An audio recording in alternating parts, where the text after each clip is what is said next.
오늘 함께 보실 하나님의 말씀은 신약성경 마가복음 1장 12절에서 15절까지 말씀입니다. 마가복음 1장 12절에서 15절까지 말씀을 제가 읽어드리도록 하겠습니다. 성령이 곧 예수를 광야로 몰아내신지라. 광야에서 40일을 계시면서 사탄에게 시험을 받으시며 들짐승과 함께 계시니 천사들이 수종 들더라. 요한이 잡힌 후 예수께서 갈릴리에 오셔서 하나님의 복음을 전파하여 이르시되 때가 찼고 하나님의 나라가 가까이 왔으니 회개하고 복음을 믿으라 하시더라. 아멘. 여러분 한 주간 잘 지내셨습니까? 우리 제일송환교회는 지금 3주간 온라인으로 가정 예배로 각 가정에서 예배를 드리고 있습니다. 그동안 교회는 건물이 아니다 제가 이렇게 설교를 해왔는데 이 말을 요즘에 실감하고 있습니다. 예수님을 믿고 따르는 가정에서 예배를 드리는 여러분들이 바로 교회입니다. 그리고 지금 여러분들이 예배 드리는 장소가 바로 예배당입니다.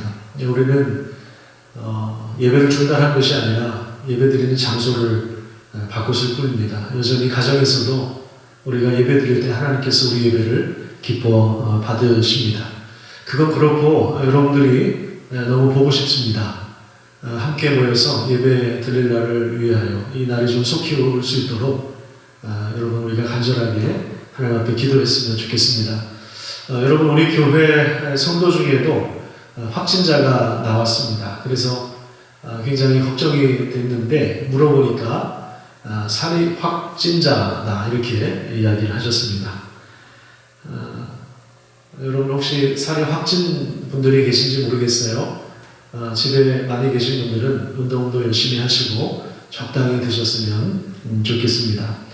사실 이 가정 예배는 기독교 공동체가 드린 예배의 원형이라고 할 수 있습니다. 초기 기독교와 로마 사회라고 하는 책을 보면요, 기독교가 형성되는 3세기 동안에 로마 제국이라고 하는 정치와 종교적 상황 속에서 어떻게 기독교가 형성되고 발전되었는지 그 정체성을 세웠는지 이것을 보여주고 있는데 예배 장소의 문제에 있어서 처음에 예배를 집에서 드렸다고 합니다. 그러다가 이제 가정집의 방 사이 벽을 허물고 예배 공간을 조성했다라고 하는 그런 기록이 나옵니다. 그러다가 로마에서 기독교가 공식적으로 인정되었던 313년에 바실리카 양식의 예배당의 모습이 출현했다고 합니다. 또한 초대 기독교의 형성에 있어서 또 하나의 흥미로운 책이 있는데 기독교의 발흥이라고 하는 책이 있어요. 사회과학자의 눈으로 제국의 변방에 있었던 기독교가 어떻게 3세기 만에 제국을 지배하게 되었는가 라고 하는 것을 보여주고 있습니다. 당시 165년도에 역병이 일어났을 때 로마 제국 인구의 최소 4분의 1 정도가 사망했다고 합니다. 그 다음에 100년이 지나서 2차 역병이 일어났는데요. 로마의 한 도시에서만 5,000명씩 죽었다고 합니다. 이런 끔찍한 상황에서 기독교인들의 그 대응에 대해서 이렇게 기록을 하고 있습니다. 기독교인들이 이교도에 비해 누리는 또 다른 유익은 그 신앙의 가르침은 급작스럽고 예기치 못한 죽음 앞에서 인생의 의미를 부여했다는 점이다. 전쟁이나 흑사병 또는 둘 다로부터 우여곡절 끝에 살아남아 충격에 휩싸인 생존자들은 실종된 친족과 친지를 위한 천국이 존재한다는 비전에 따뜻하고 즉각적인 치유와 위로를 얻었다. 그러므로 기독교는 역경, 질병, 폭력적 죽음이 일상을 지배하는 고난의 시기에 안성맞춤인 사상과 감정의 체계다. 이렇게 기록하고 있는데 여기서 우리가 좀 주목해서 볼 부분이 나오는데요. 초기 기독교인들은 죽음 앞에서 인생의 의미를 부여했다라고 하는 그런 대목입니다. 그 다음에 부활절 서신에 보면 이런 내용도 나옵니다.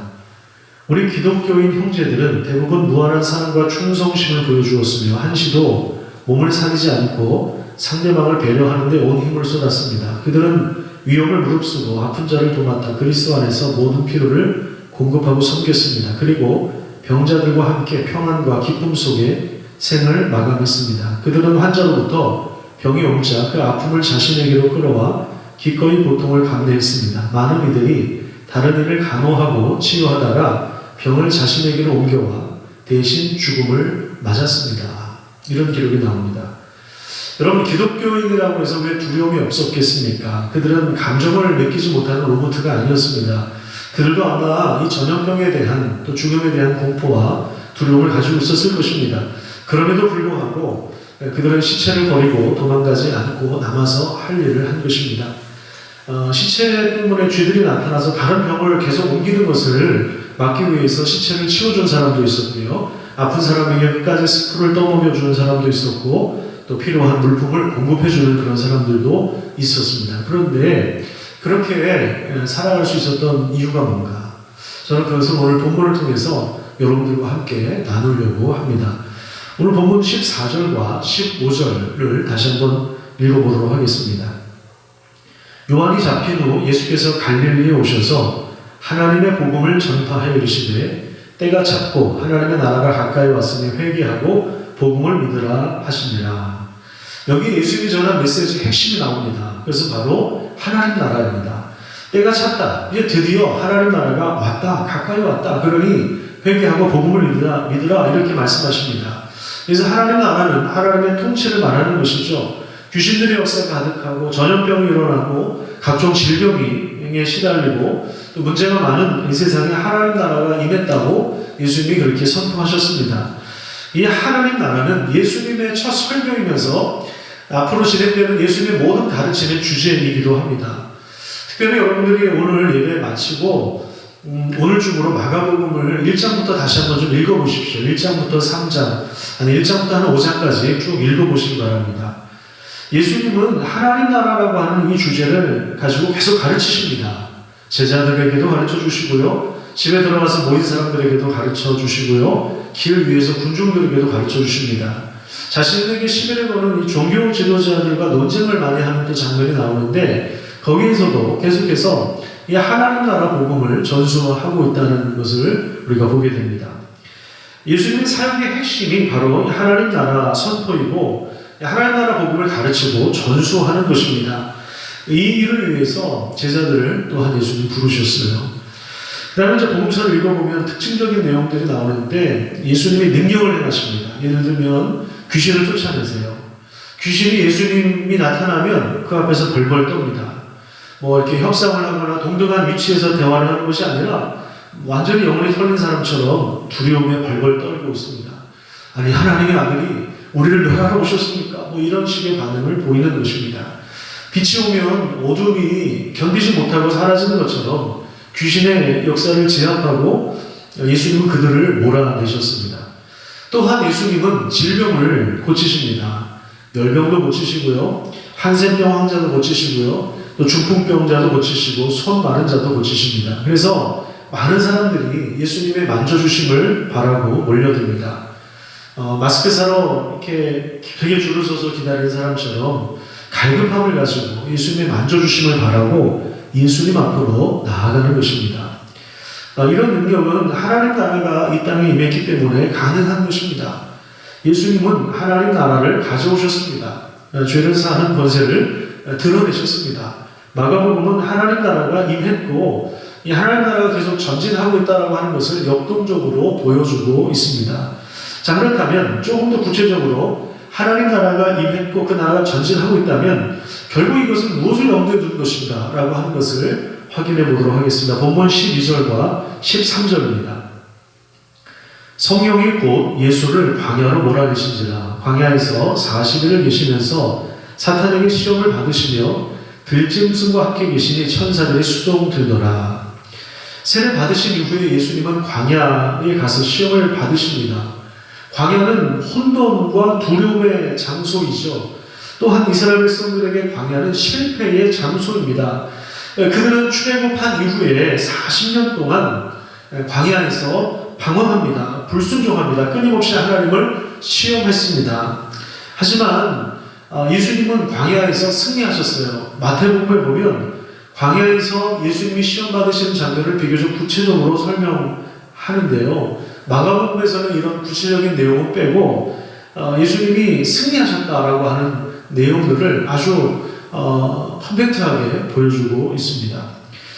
지금 이 장면은 에덴의 원흉을 보여주고 있는 것입니다. 들짐승이 예수님을 위협하지 않고 조화를 이루고 있습니다. 그리고 천사들이 시중을 들고 있습니다.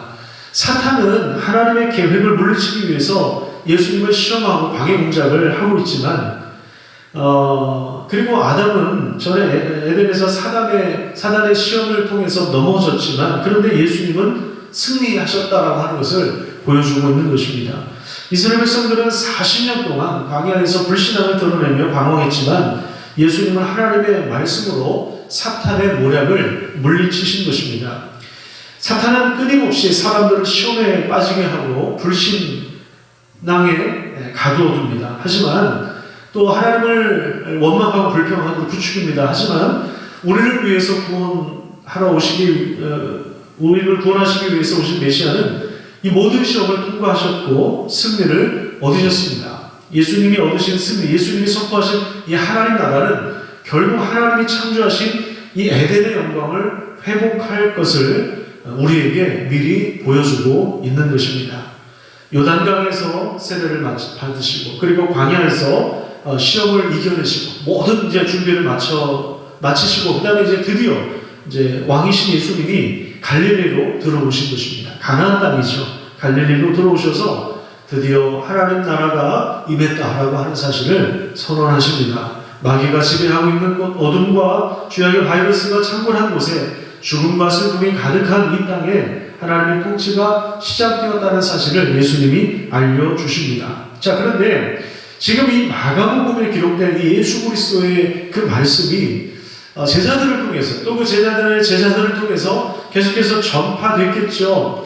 초대교회 교인들, 1세기에 살았던 그 교인들은 예수 그리스도가 전하는 하나님 나라 복음을 날 것으로 그대로 받아들이는 것입니다.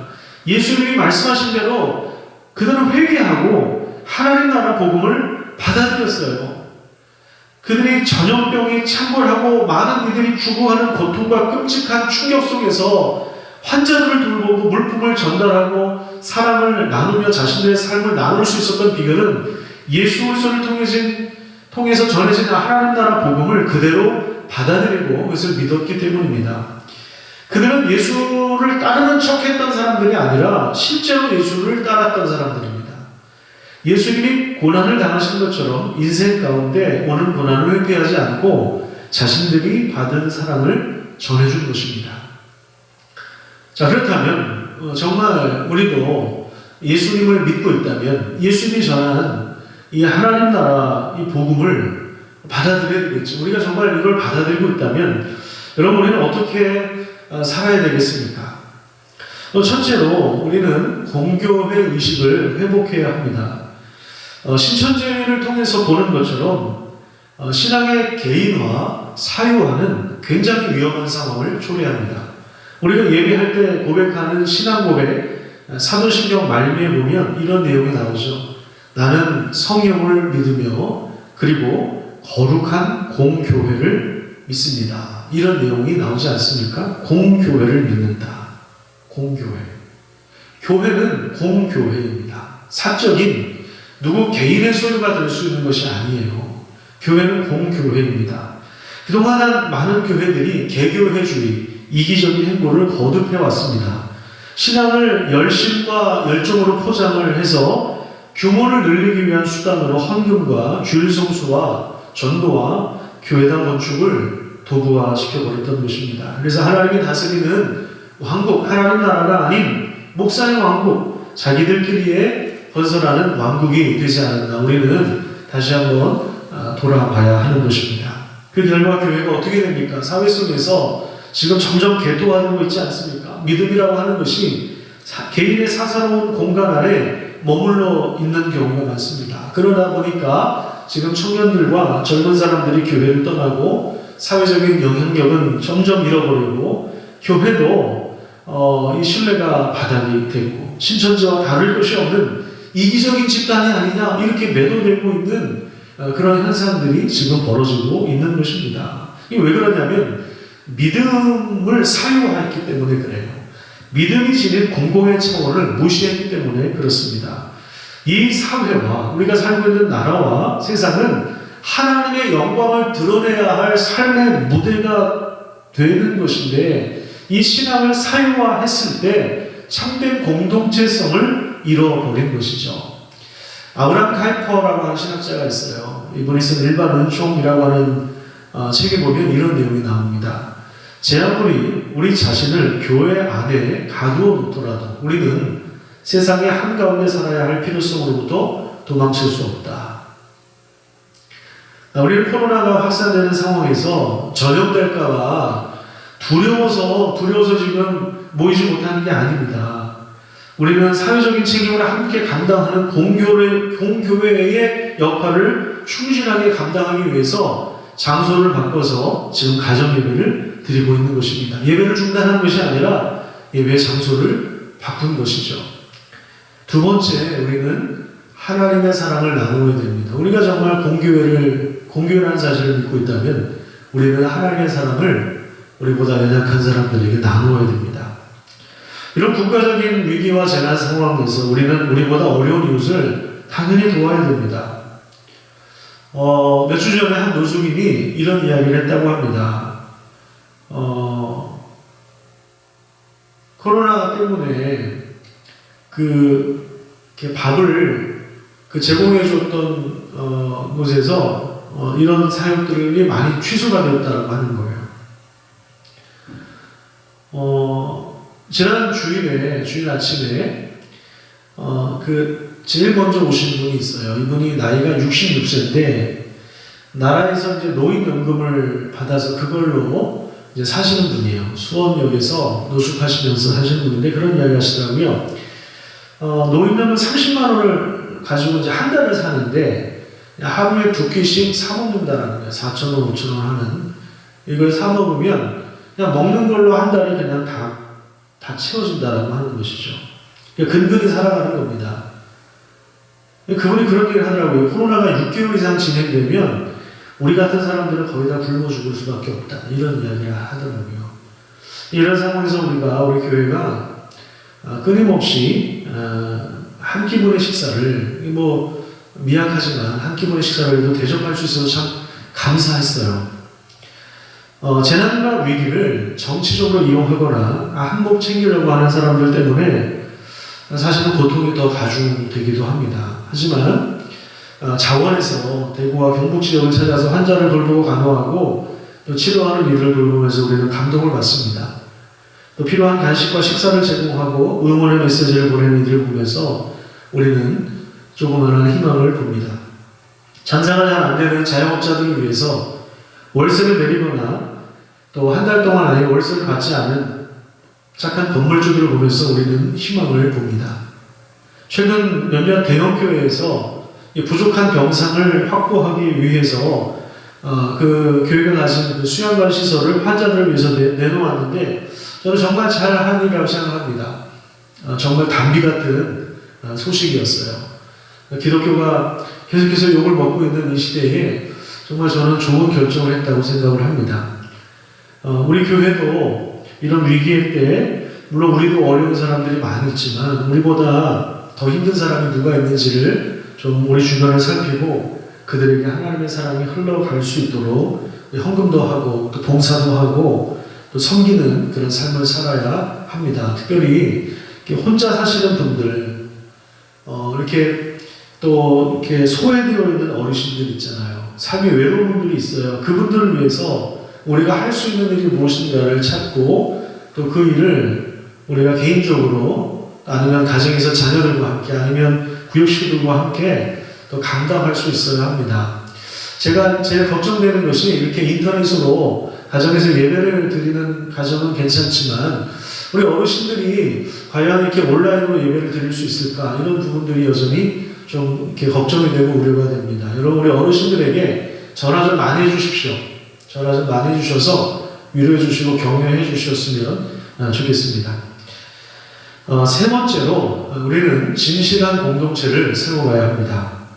우리는 잠시 건물 중심의 공동체를 내려놓았습니다. 평소보다. 그래서 주말에 보면 여러분 시간과 공간의 확보가 주어진 분들이 있죠. 그렇다면 차분하게 말씀을 묵상하고 기도하시길 바랍니다. 또한 가족들과 더 많은 대화를 누리고 또 자녀들과 큐티한 것을 서로서로 나눠주시기 바랍니다. 또 구역 식구들과 이웃들을 서로 돌아보며 안부를 물어주십시오. 기도 제목을 나누고 서로를 위해서 기도해 주시기 바랍니다. 바울의 목회와 도시 사회라는 책에 보면 고대 로마의 도시의 위생 상태는 굉장히 심각했다고 합니다. 거기에 이제 인구 밀집도까지 결합되어서 전염병 도는 일들이 빈번하게 일어났다고 그래요. 하수도가 발달했다고는 하지만 거기에 온갖 세균들이 서식하는 오히려 위험한 장소였다고 합니다.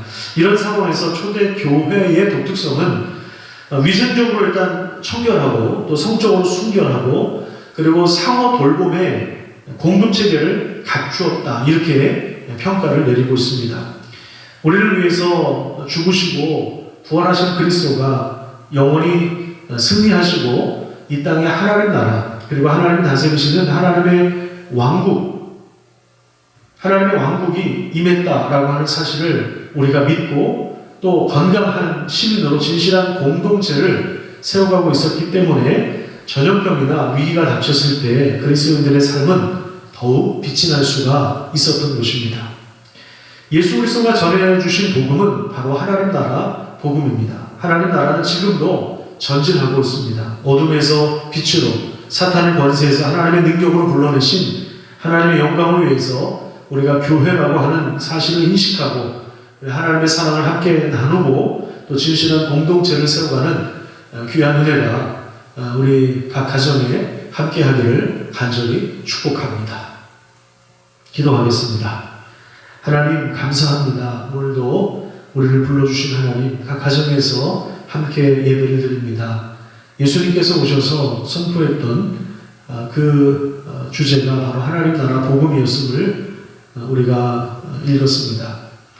하나님 나라를 통해서 결국 이 땅에 무너지고 황폐한 곳에 결국 하나님이 처음 창조하실 때의 그 아름다운 그 영광스러운 것을 회복해 나가시는 하나님의 놀라운 은혜를 바라볼 수 있도록 하나님께서 역사하여 주시고 예수님께서 예수님을 필요로 하는 곳에 계셨던 것처럼 우리도 예수 그리스도의 사랑이 필요한 곳에 우리가 있게 하여 주시고 그곳에서 하나님의 사랑을 나눠줄 수 있는 그런 복된 삶을 살아갈 수 있도록 인도하여 주시고서 우리가 먼저 깨어올 수 있도록 인도해 주시고 자기 중심성을 내려놓고 회개하고 하나님께로 돌아설 수 있도록 도와주시고 정말 하나님의 통치를 받아들이고 그 믿음 안에 살아갈 수 있도록 하나님께서 역사하여 주시기를 간절히 소망합니다.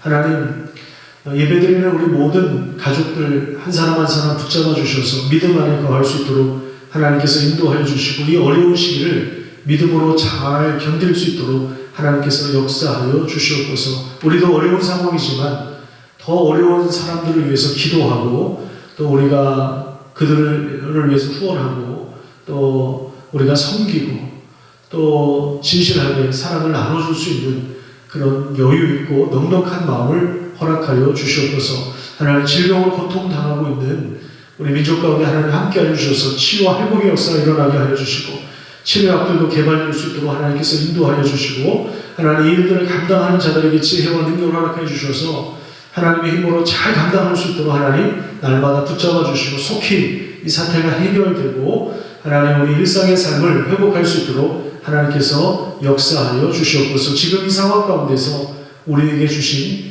하나님의 뜻이 무엇인지 잘 분별할 수 있도록 우리에게 지혜와 믿음을 허락하여 주시옵소서. 감사드리며 예수님의 이름으로 기도드립니다. 아멘.